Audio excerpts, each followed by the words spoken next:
lagi di episode 2 podcast Kelompok 7. Assalamualaikum warahmatullahi wabarakatuh. Shalom, Om Swastiastu, Namo Buddhaya, Salam Kebajikan. Tabe salamat linguna latai, salam saujud, karene malempang, adil katalino, bajuramin kasaruga, basengat kajubata. Arus. Kembali lagi bersama saya Jenita Remeka Tabita. Saya Octavia Alfa Friskila. Nah, adapun di episode 2 kali ini lebih menarik nih guys. Pada episode 2 ini kami membahas mengenai agen perubahan dan aktivisme. Nah, kita mengetahui bahwa generasi muda berperan sebagai agen perubahan sosial dengan mengambil inisiatif untuk menyelesaikan masalah-masalah yang dihadapi masyarakat seperti kemiskinan, ketimpangan sosial, dan intoleransi. Nah, mereka dapat terlibat dalam organisasi atau gerakan sosial yang sejalan dengan nilai-nilai demokrasi. Nah, melalui aksi sosial dan kampanye kesadaran, generasi muda dapat mendorong perubahan positif dalam masyarakat dan memperkuat demokrasi. Nah, kembali lagi juga di sini bersama para narasumber yang sangat cantik dan ganteng-ganteng ini. Boleh perkenalkan diri lagi? Halo semuanya, kembali lagi. Tadi kan sudah di episode 1, di episode 2 ketemu lagi aku Alicia di sini dengan teman-teman aku. Halo semuanya, nama saya masih dengan nama yang sama. Perkenalkan, nama saya Ari, bisa dipanggil Ari. Iya, panjang ya. Iya, Ari. Halo semuanya, perkenalkan nama saya punya nama Gabriel Kencam. Ya udah sih. Panggilannya Ya panggilannya bisa Biel, bisa Biel. Oke, nah di sini kembali lagi nih, aku pengen nanya-nanya nih sama kalian. Boleh. Nah, menurut pendapat kalian aja nih ya. Iya. Nah, apa saja kalian nih kan sebagai pembicara itu juga bisa disebut sebagai agen perubahan nih. Iya, betul. Nah, apa saja yang memotivasi kalian nih dalam menjadi sebagai agen perubahan? Ya, yang pasti ya kita tahu lah kalau peran kita sebagai anak muda itu sangatlah besar, apalagi sekarang itu zamannya anak muda, dimana anak muda itu harus memberikan kontribusi yang besar baik untuk diri sendiri ataupun buat orang lain. Karena seperti yang kita ketahui ya, kita sekarang akan menyambut yang namanya Indonesia Emas tahun 2000. Ya. 2024.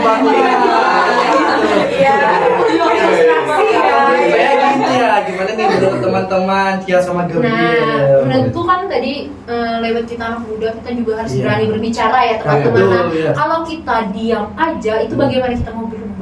Kayak gitu. Jadi harusnya kita sebagai anak muda itu kita menyampaikanlah aspirasi kita. Misalnya ketika kita tidak sesuai dengan pendapat orang lain, karena kita tahu sendiri di Indonesia ini tidak ada yang namanya batasan untuk menyampaikan pendapat. Nah, kita juga sebagai anak muda itu kan bisa saja kita memberikan pendapat kita selama itu tidak menyinggung atau memberikan negatif lah, hal-hal negatif kepada orang lain. Nah, itu juga termasuk yang memotivasi. Jadi selama kita memberikan pendapat yang positif, membangun, dan mungkin pendapat kita bisa berbeda dengan orang lain, tapi itulah yang membawa kita ke perubahan. Kalau kita diam aja sebagai anak muda, bagaimana kita bisa menuju ke perubahan?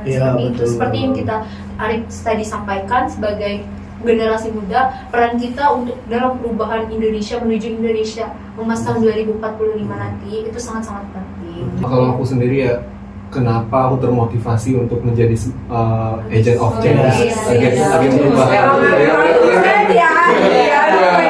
Karena jujur teman-teman, aku tuh kayak kasihan melihat anak-anak generasi sekarang itu PR Indonesia itu sekarang ada pada SDM-nya. Iya, betul, SDM Indonesia. Ya, itu PR besar Indonesia teman-teman, dan juga yang sangat disayangkan kita ini kan udah masuk di Gen Z, Gen Alpha. Inilah kenapa kayak jadi motivasi dalam diri aku, kenapa aku ingin jadi agen perubahan, karena aku ingin membawa perubahan. Karena kita tahu di beberapa tahun ke depan kita akan menyongsong seperti yang teman-teman bilang tadi, tahun emas, Indonesia Emas, generasi emas tahun 2045 nanti. Dan itu juga yang menjadi motivasi aku, kenapa aku ingin menjadi salah satu agen perubahan untuk membawa Indonesia yang lebih baik ke depan. Oke, penting sekali sih. Iya, betul. Nah, setelah kalian menyampaikan motivasi kalian nih tadi, menurut yang kalian rasakan, apa sih halangan-halangan atau tantangan-tantangan yang menjadi acuan kalian dalam menjadi agen of change atau agen perubahan ini? Jujurlah tantangan itu sangat-sangat banyak Iya, ya. betul. Apalagi kita nih ada 3 generasi nih, milenial, terus Gen Z sama Gen Iya, Alpha. betul. Nah, itu pasti otomatis pendapat dari berbagai generasi itu berbeda. Contohnya, kita dengan orang tua kita kan itu saja pendapatnya berbeda. Kita mau berubah seperti ini, Iya. kemauan mereka tidak mau seperti ini. Itu juga termasuk ke tantangan-tantangan juga karena perbedaan pola pikir dari generasi ke generasi. Betul. Nah, terus juga menurut aku sih media sosial sih. Itu Iya, juga betul. termasuk Iya, pas iya. teknologi Iya, itu betul. ya, Teknologi. itu juga termasuk ke tantangan dalam perubahan. Ya, ya mungkin menurut aku seperti kayak dikatakan Ocia tadi, ya lebih berfokus ke teknologi ya, karena kita tahu teknologi zaman sekarang itu sangat berkembang pesat jika dibandingkan dengan zaman-zaman yang terdahulu. Karena perkembangan teknologi inilah para anak-anak muda kita semua tidak sedikit anak muda itu menyalahgunakan dari fungsi teknologi itu yang seharusnya bisa kita gunakan untuk hal yang positif. Akan tetapi banyak sekali anak muda itu menyalahgunakan ke hal-hal yang negatif, sehingga itu menjadi tantangan yang harus kita hadapi secara bersama. Mungkin dari saya gitu. Iya. Kalau dari aku tantangan sendiri, tantangannya itu sendiri sangat bersifat kompleksitas Iya, ya teman-teman. betul. Itu banyak banget tantangannya untuk melawan berbagai masalah yang ada di dalam menuju apa tadi? Generasi. Generasi masanya 2045. Iya. 2045 dan juga pastinya salah satu tantangan yang terbesarnya adalah media sosial. Iya, Kita bisa kita betul. tutupi. Setuju banget. Seperti contohnya teman-teman, aku biasanya kalau habis sosialisasi udah ngasih semuanya. Yang aku prihatin adalah media sosial itu menjadi sebuah racun buat anak-anak muda. Contoh Iya, seperti mungkin aku habis sosialisasi tentang dampak negatif dari media sosial, Iya. tentang galau dan lain sebagainya. Tapi Iya. setelah itu mereka nonton reels, nonton Iya. TikTok, Iya. sambil Iya. ke distrak lagi Iya. akhirnya mereka, dan itu sih menurut aku tantangan yang terbesar. Yang melemahkan mereka Iya, generasi generasi sekarang iya. ini ya. Karena relate dikit dengan video kan. Iya, relate Iya. dikit, merasa kayak tersakiti. Iya, betul. udah banyak.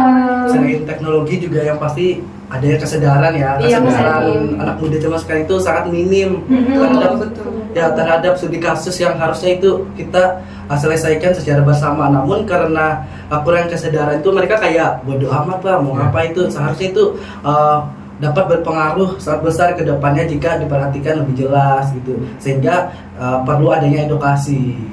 Oke, nah bersinggungan dengan kemajuan zaman dan teknologi. Nah, menurut pendapat kalian nih, bagaimana teknologi ini telah mengubah cara aktivisme yang dilakukan, melihat banyaknya dampak yang ditimbulkan oleh teknologi terhadap gerakan sosial modern saat ini? Kalau dari aku sendiri ya, media sosial ini sebenarnya mempunyai dampak dan manfaat yang sangat Iya. baik, yang sangat besar, dan pokoknya sangat bermanfaat Iya, iya, buat iya. anak-anak generasi muda, buat anak-anak, pokoknya semua kalangan lah. Tapi sayangnya adalah banyak kalangan, banyak anak muda itu menyalahgunakan media sosial itu. Iya, Itu sih betul. sebenarnya kalau tantangan dan juga permasalahan lah sampai sekarang itu yang dihadapi oleh Indonesia pastinya, dan juga oleh anak-anak muda.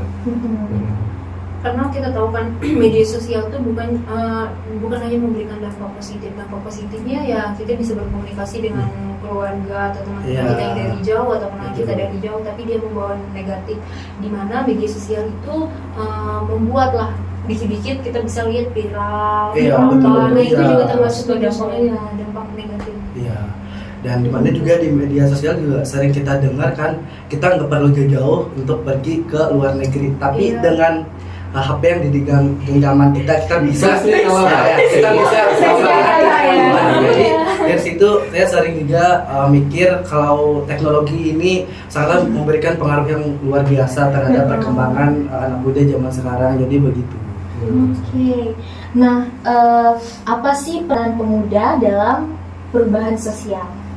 Teman-teman, seperti yang sudah teman-teman tadi bilang kan, dari Alicia dan juga Arif, seperti langkah-langkah yang sebenarnya langkah-langkah kecil itu adalah dengan seperti edukasi gitu, sosialisasi ke anak-anak Iya, muda itu betul. menjadi suatu langkah awal yang baik untuk kita mengejar ketertinggalan Indonesia dalam hal SDM-nya Iya, tadi. Iya, betul. Karena jujur teman-teman, kalau mau dibilang Indonesia itu anjlok banget soal SDM Iya.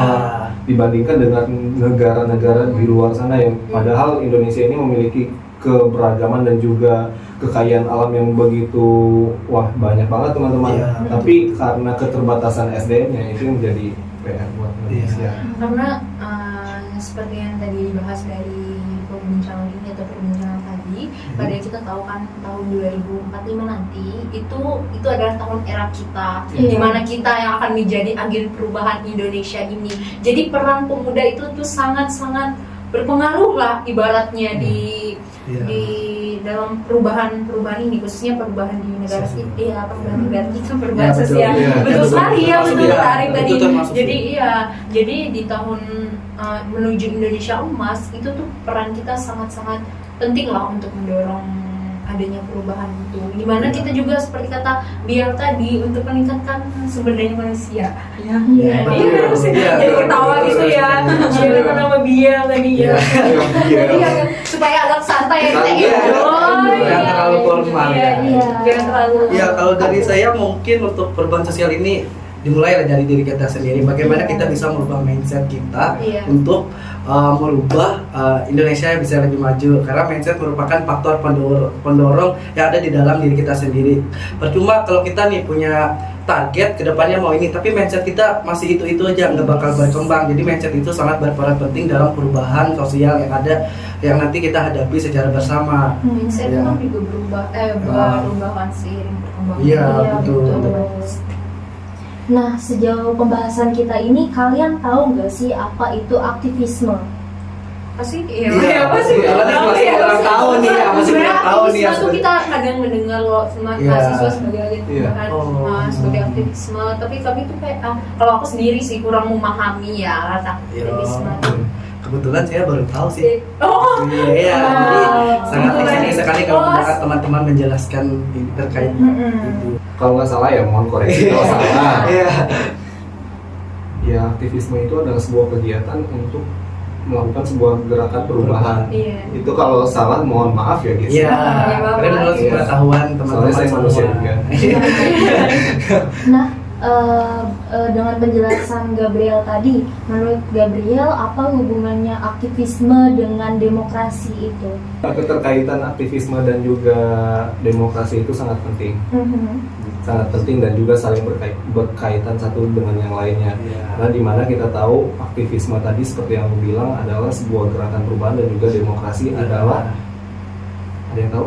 Demokrasi itu adalah Demokrasi itu. ya proses di mana kita dapat menghargai pendapat, kita bisa melakukan toleransi dan bertanggung jawab terhadap sesuatu yang sudah diberikan kepada kita. Berdemokrasi. Ya, itu namanya berdemokrasi secara luas.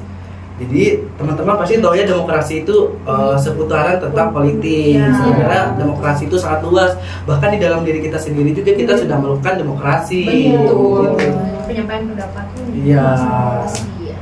Nah, jadi kesimpulannya adalah apa keterkaitan aktivisme dan juga demokrasi tadi adalah mereka ini saling berkaitan dan saling mendorong satu dan lainnya. Oke. Cukup menarik ya pembahasan kita pada episode kedua kali ini. Kita akan beralih ke pembahasan yang lebih menarik lagi pada episode ketiga. Sampai jumpa di episode ketiga. See you.